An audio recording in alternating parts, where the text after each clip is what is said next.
Welcome to another episode of The Brand Called You, a podcast and podcast show that brings you leadership lessons, knowledge, experience, and wisdom from thousands of successful individuals from around the world. I'm your host, Ashutosh Garg, and today I'm delighted to welcome an accomplished tech entrepreneur from Toronto, Canada, Mr. Jon Gillham. Jon, welcome to the show. Yeah, thanks for having me. Happy to be here. Thank you. Jon is the founder of Originality.ai.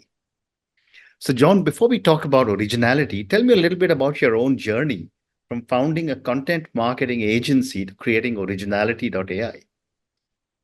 Yeah, so I always was building some online businesses. A lot of that revolved around creating content that would rank in Google.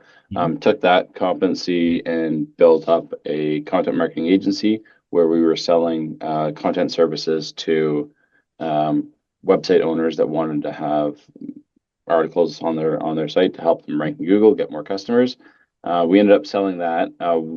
During that process, that's where we had the insight about originality, that there was clearly this wave of generative AI coming, even pre-ChatGPT, that we would have hire writers, but would struggle to be able to confirm with them whether or not they had used generative AI tools. Amazing, amazing. And what inspired you to focus on detecting AI-generated content and modernizing plagiarization detection?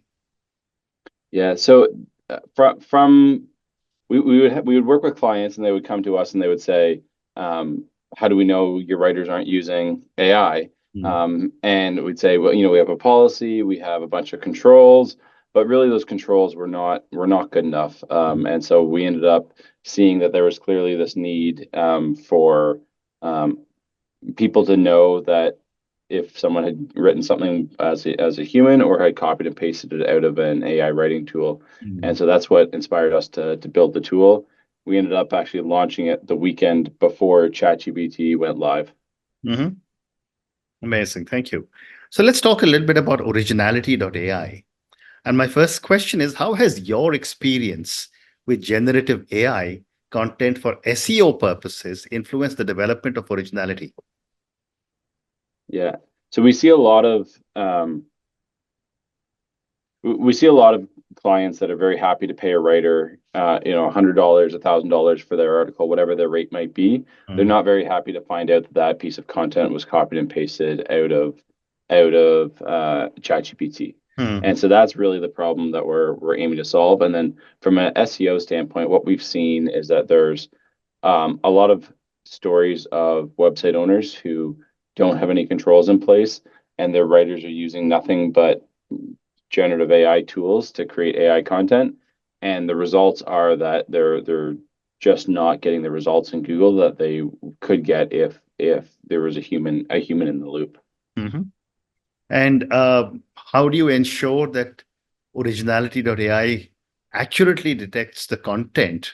And when I sent you these questions, we were talking of GPT-3, but now there's GPT-4o. Yeah. So every time that a new model comes out, we test our tool against it. So what we have built is it's our own AI to detect AI. So it's AI that has been trained on, at this point, millions of records of human text, millions of records of AI text, and it's learned to tell the difference between the two. Every time a new model comes out, so whether it's 3, 3.5, 4, 4.0, or pick your flavor of LLM, if it's Claude or Llama.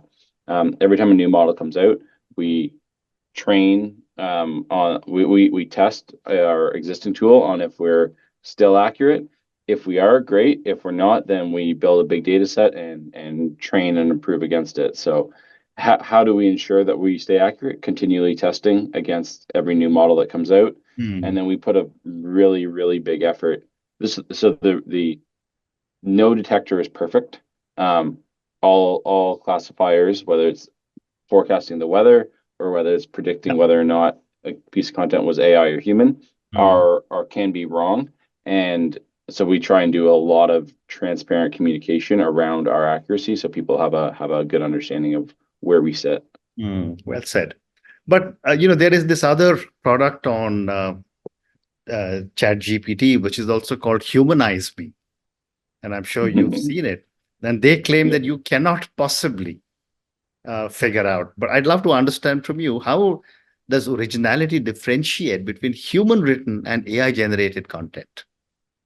Yeah. So the how is um, understood in terms of it's an AI that's been trained to identify the differences. But Hmm. in any specific example, and when we can understand the level of efficacy, there's sort of an ensemble of AI models that are used to produce the accuracy that we're achieving.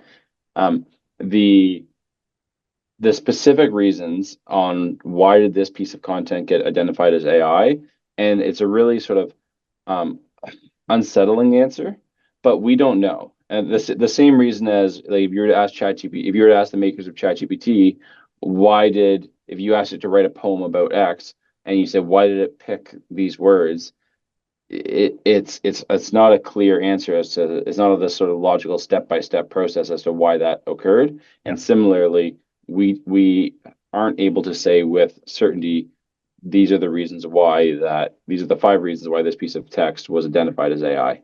Hmm. That's it. And how do you differ from so many other similar products in the market? Yeah, two main reasons.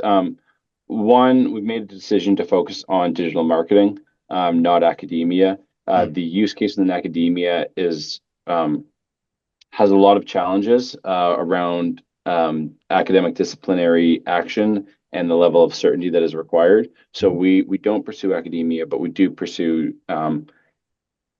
digital marketing, web publishing, and that's the ICP that we're building for. That's who we focus on.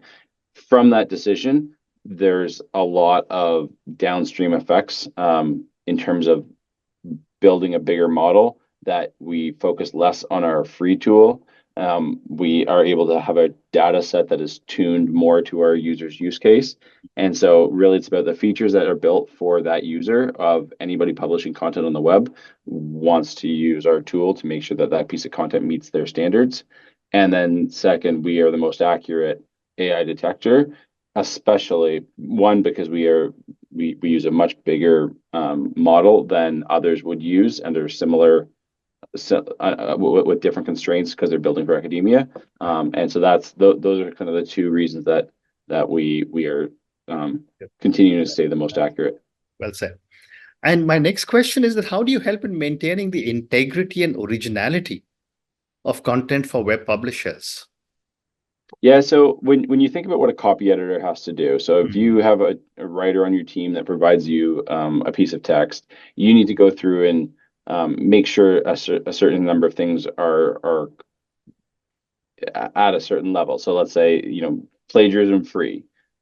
Whether or not AI has been used or not been used is something that you might check depending on your requirements. That Hmm. that it's factually accurate, that it's grammatically correct and spelling error free. And Hmm. so that's at that point, once you know that that piece of content reads well, that's your subjective sort of opinion, and Hmm. then that it meets all of your requirements around spelling, plagiarism, AI or not, then you can hit publish with integrity. And that's really where we sit in the workflow as we are an aid, a co-pilot, whatever you want to call it, to a copy editor, making sure that that piece of text meets their requirements. Hmm. Well said. And my other question, John, is what, in your view, are some of the key risks associated with publishing AI generated content? Because, one part, of course, is copyright, but I'd love to get some of your thoughts. Yeah, so this comes down to how Google is going to treat it. So I think there's a reputational risk.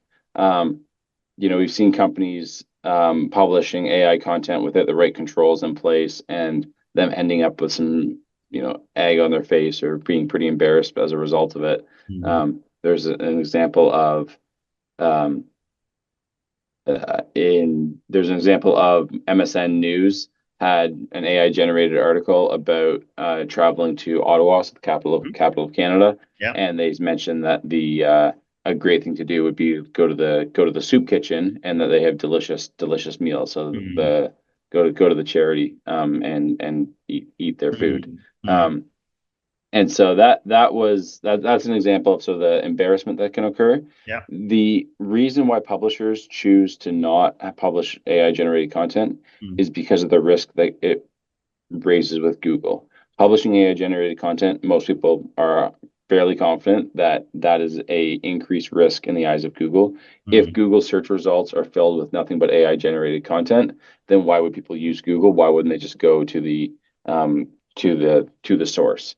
So mm, that's uh, and we've seen actions taken by Google to crush sites that have a mass spam publishing schedule mm, of AI generated content. mm.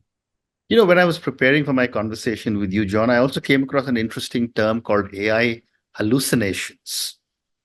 Uh, Tell me a little bit more about AI hallucinations and how does originality handle this? Yeah, so back to sort of how the copy editor gets a piece of text, needs to make sure certain things are correct. Whether or not you are okay with your writers using AI or not using AI, no one wants to publish factually incorrect information. Right. And AIs are like, ChatGPT, generative AI, great at a lot of things. One of their sort of frustrating sticking points has been continued hallucinations. Mm, Will confidently say things that are just not true. And we built a fact checker. It's still in beta, so it's not quite where we want it to be. But it will look at every statement and then enrich that statement with a bunch of additional results from Google, and then pass that back to an LLM to then make a comment on whether or not that statement is factually correct or not. mm. And there is another debate that I was reading about ethical concerns surrounding AI generated content and plagiarism. Would love to get your perspective because people say that as long as the machine is generating it, how is it plagiarism? Yeah, so I think I'm not. I guess my thoughts on this are, I think all of us, none of our thoughts are 100% original. Correct. We're all building on the back of work that has come before us, work that Mm, we have read. How this conversation is going to impact future writing today that I do, it mm, doesn't necessarily mean that I plagiarize from you. So I think I'm just, despite me being in the sort of like the AI, the AI detection world, I think it's a pretty what AI is doing in terms generative AI is doing in terms of um, taking content, ingesting it, yeah. coming up with some predictive versions of it, and then creating it is very similar to the process that we all go through when we read what we read, consume what we consume, and then we think our thoughts are our own. But the reality is that that's just a version of everything that has come before us. Mm, mm. And I'd also love to get your perspective on the balance between using AI for content creation and maintaining content authenticity. Yeah, so it's a great tool. I use it myself. It's a better Mhm. writer than I am.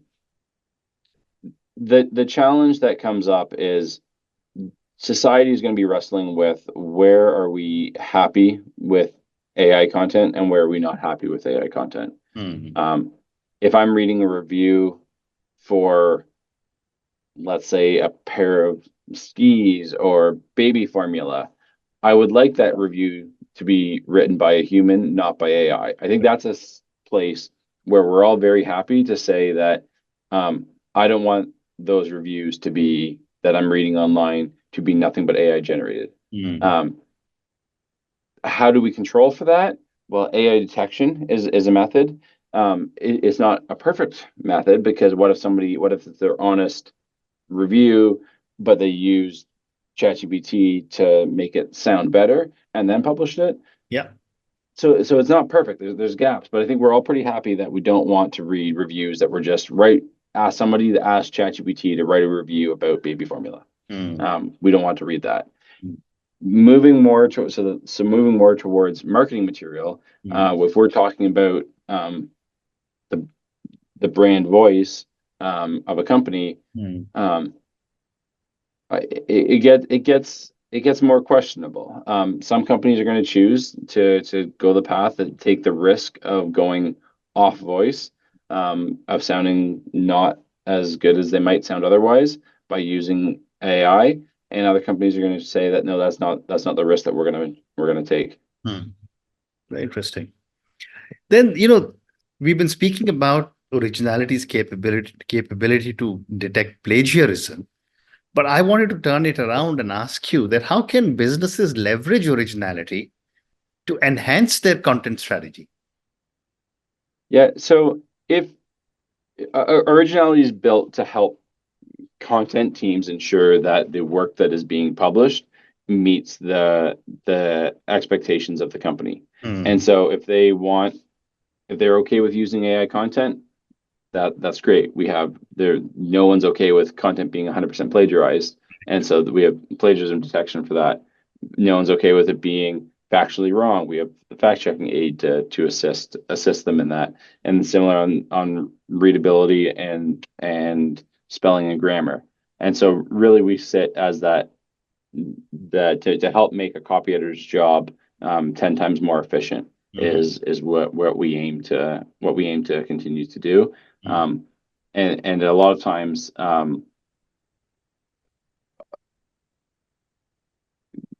te- content teams need to make their decision on how they're going to um, treat this content, and then plug in solutions to ensure that they can police the rules that they come up with, and then we give them tools to help do that. Mm. Interesting.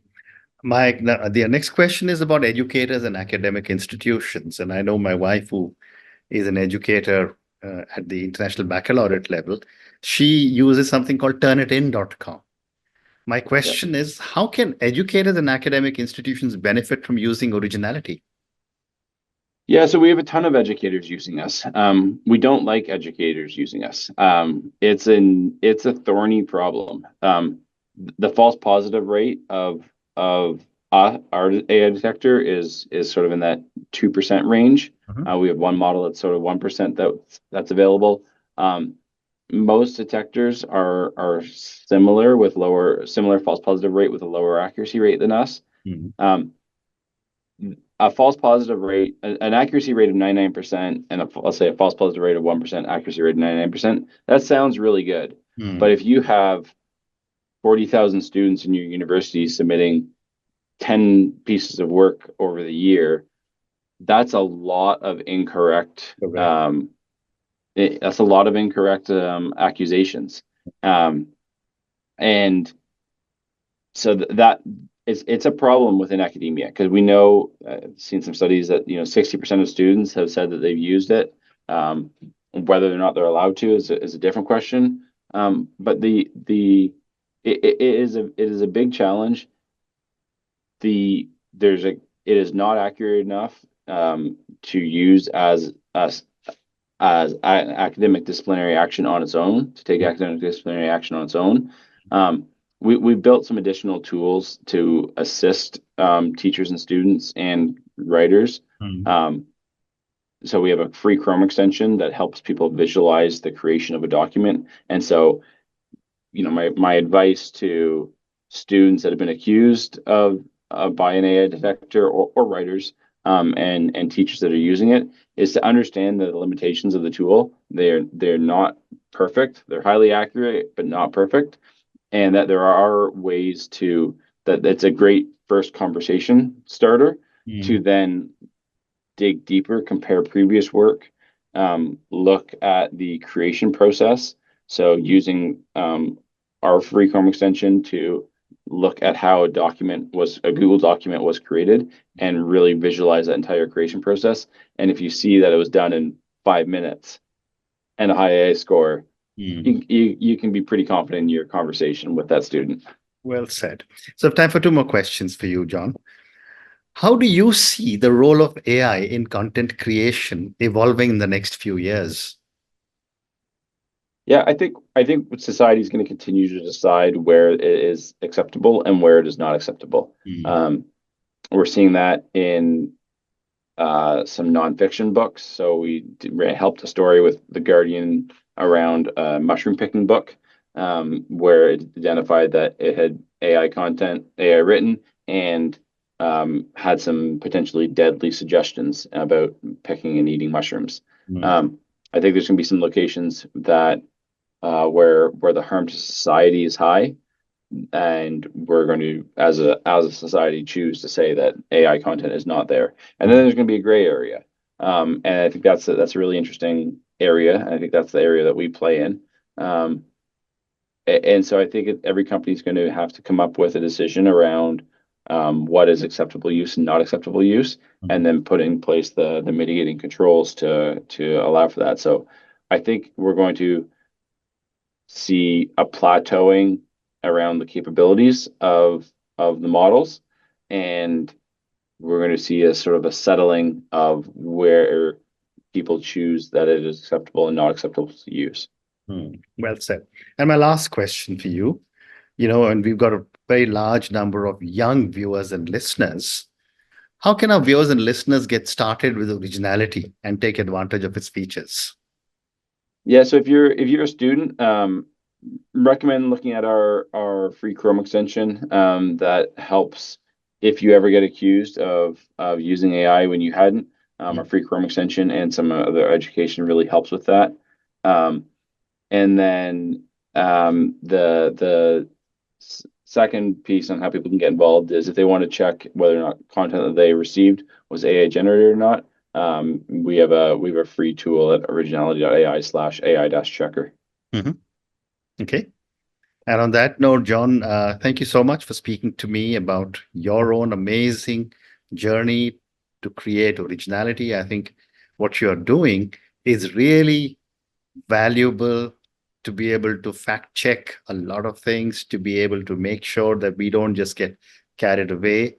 And from my personal perspective as an author, to make sure that people who actually write have themselves valued rather than taken over by machines. Thank you so much for speaking to me, and good luck to you. Great. Thank you. Thank you. Thank you for listening to the Brand Called You videocast and podcast, a platform that brings you knowledge, experience, and wisdom of hundreds of successful individuals from around the world. Do visit our website www.tbcy.in to watch and listen to the stories of many more individuals. You can also follow us on YouTube, Facebook, Instagram, and Twitter. Just search for the Brand Called You.